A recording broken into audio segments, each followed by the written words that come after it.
Ça ne va pas me rajeunir, mais j'ai connu Napster.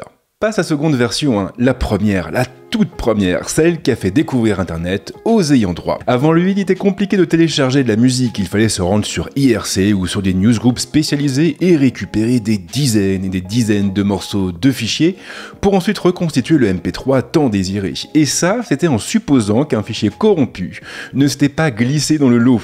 Dans ce cas, il fallait tout recommencer. Napster, de son côté, était beaucoup plus simple à utiliser. Vous tapiez le nom du morceau ou d'un artiste et vous cliquiez directement sur le fichier. Le téléchargement démarrait et vous n'aviez plus qu'à attendre.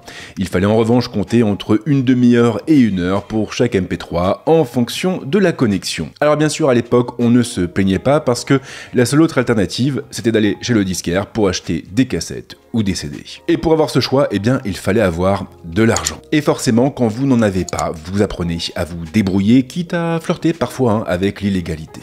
Pas parce que vous le voulez, mais parce que personne ne vous propose mieux. Et puis ensuite, Spotify est arrivé. Nous étions alors en 2008 et il fallait obligatoirement avoir une invitation pour pouvoir accéder au service, ce que j'avais réussi à faire. Et à partir de ce moment, je n'ai plus jamais téléchargé un seul MP3. Je n'en ai plus téléchargé parce que je n'en avais plus besoin. L'abonnement à Spotify coûtait à l'époque 9,99 € par mois, soit à peu de choses près, le prix d'un gros paquet de clopes ou celui d'un cocktail à Paris. Aujourd'hui bien sûr c'est courant, tout le monde a au moins un abonnement de ce type. Mais à l'époque, c'était une véritable révolution.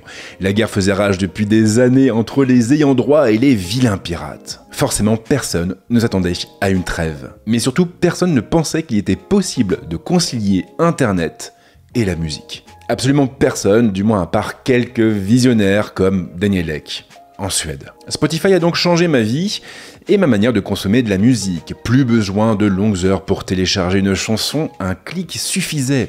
Et c'était d'ailleurs la force de Spotify. Il n'y avait pas d'attente, la diffusion commençait au moment même où l'on appuyait sur le bouton de lecture, même sur des connexions poussives et même au fin fond de la cambrousse. Il n'y avait absolument aucune friction, ça c'était votre porte d'entrée vers toute la musique du monde, ou presque. Mais ensuite, les choses se sont gâtées. Disons-le clairement, mais à un moment, Spotify s'est perdu. Il s'est perdu lorsqu'il a commencé à s'éloigner de son cœur de métier pour tendre vers le réseau social. En 2010, le web a connu un autre rouleau compresseur, Facebook.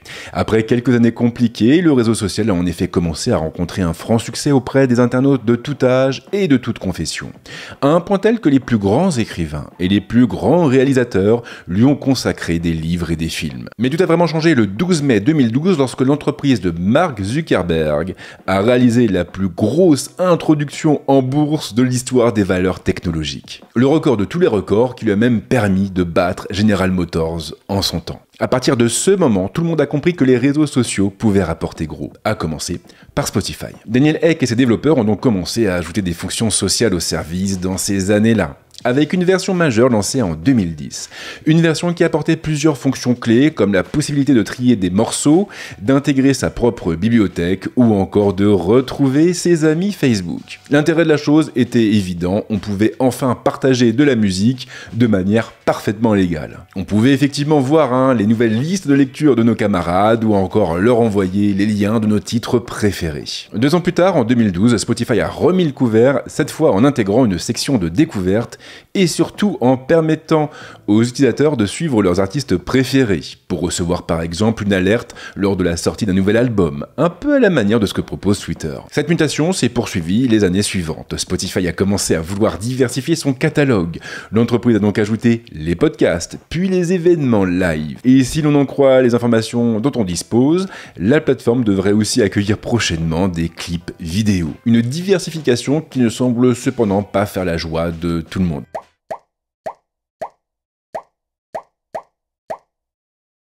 Beaucoup de contenu, beaucoup de fonctions, mais au final, le vrai problème de Spotify, c'est peut-être l'argent. Au début du service, vous aviez le choix entre 2 comptes. Un compte gratuit avec publicité et un compte premium proposé à 9,99 €. Ensuite, Spotify a ajouté de nouveaux forfaits. Une offre étudiant proposée à 4,99 €, une offre duo proposée à 12,99 € et un forfait famille facturé 15,99 €. Et l'année dernière, l'entreprise a augmenté tous ces prix. Le forfait premium est donc passé à 10,99 € contre 5,99 € pour le forfait étudiant, 14,99 € pour le forfait duo et 17,99 € pour le forfait famille. Ça fait mal, surtout qu'en plus, la semaine dernière, le géant suédois a annoncé une nouvelle augmentation.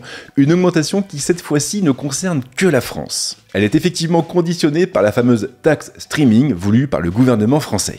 Une taxe qui ne va donc pas être payée par l'entreprise, mais par nous. Quelle surprise!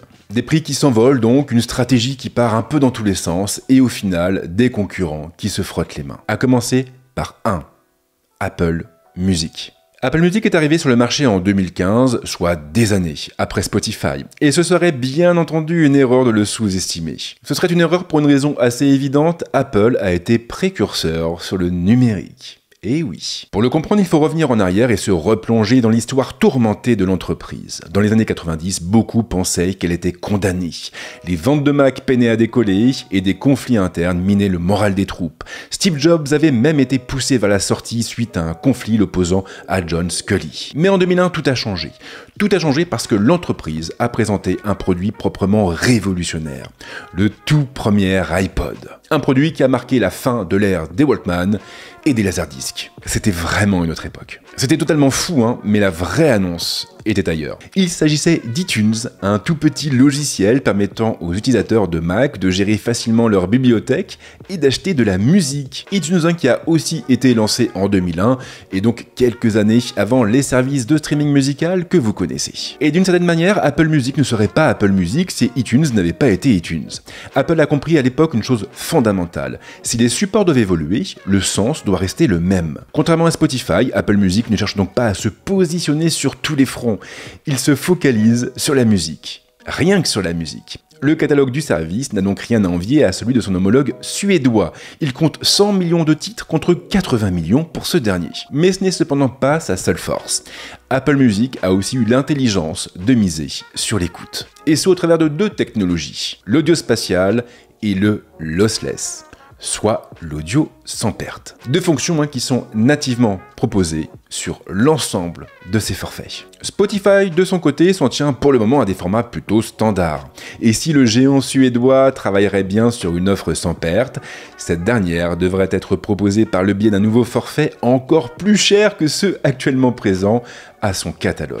Et là, finalement, tout est dit. Spotify part dans tous les sens en omettant l'essentiel. Si on s'abonne à un service d'écoute musicale, c'est avant tout pour écouter de la musique. Un logiciel pour une fonction et c'est exactement la stratégie mise en place par Apple. Apple qui est à la tête d'un véritable écosystème. Vous avez donc Apple Music pour écouter de la musique, Apple Podcast pour écouter des podcasts et Messages pour interagir et discuter avec vos amis. Trois solutions indépendantes mais capables de fonctionner en synergie. Vous pouvez partager votre musique sur Messages, même chose pour les podcasts. Apple Music ne verse donc que dans la musique et d'une certaine façon ça permet aussi de se la réapproprier. Quand je lance le logiciel, je sais que je vais y trouver uniquement de la musique, pas de podcast, pas d'événements live, pas de clips vidéo sans intérêt, juste de la musique et des radios.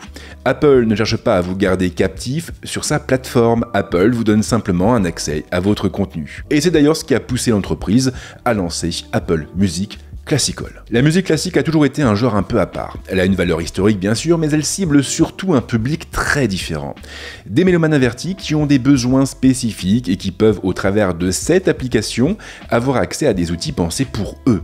Et juste pour eux, comme un moteur de recherche optimisé, une qualité audio optimale et des listes de lecture choisies avec soin par des experts. Encore une fois, Apple est là pour répondre à des besoins et lorsque vous lancez une de ces applications, vous savez fatalement que vous allez trouver ce que vous cherchez. Et ça pour moi, ça change tout. Ça change tout parce que je n'ai pas de temps à perdre et surtout parce que je n'ai pas envie de perdre du temps. Je préfère donc 1000 fois utiliser une application qui ne fera qu'une seule chose, mais qui le fera bien. Spotify a tout changé, c'est vrai, mais Spotify s'est oublié. Et c'est la raison pour laquelle j'ai switché sur Apple Music. Parce que moi finalement, tout ce que je voulais, c'était écouter de la musique. Merci de m'avoir suivi jusque-là et merci bien sûr pour votre fidélité.